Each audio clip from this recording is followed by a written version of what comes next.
Bonjour les enfants, nous sommes entrés donc dans les temps de l'Avent et l'évangile de ce dimanche nous présente la figure de Jean le Baptiste.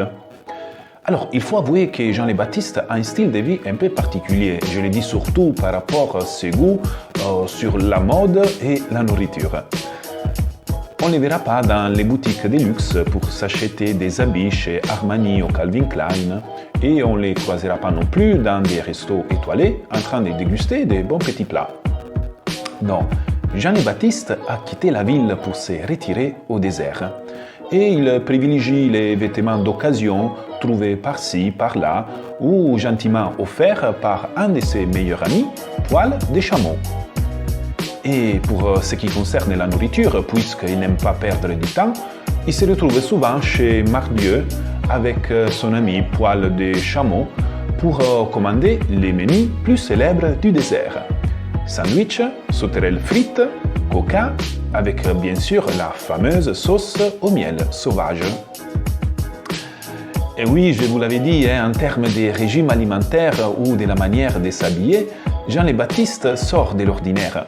Mais il a néanmoins les mérites de s'habiller et de consommer des produits locaux.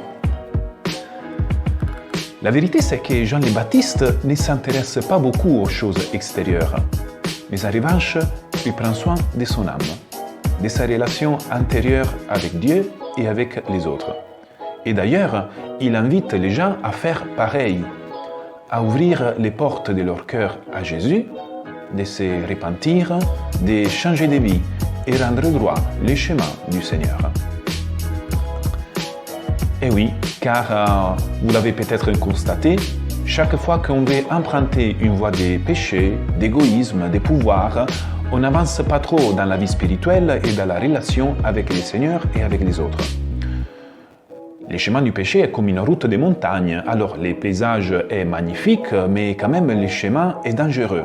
Ça monte, ça descend, ça tourne, et finalement on n'avance pas beaucoup.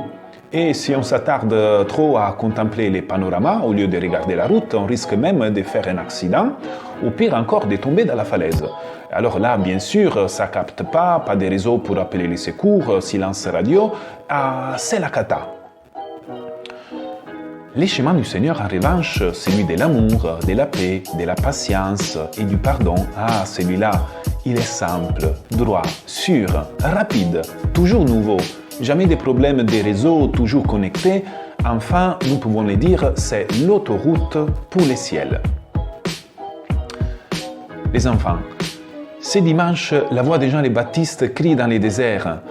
Il nous invite à prendre soin de notre âme et à quitter les chemins du péché qui nous promet bien des choses, mais qui finalement nous déconnectent de la vraie vie.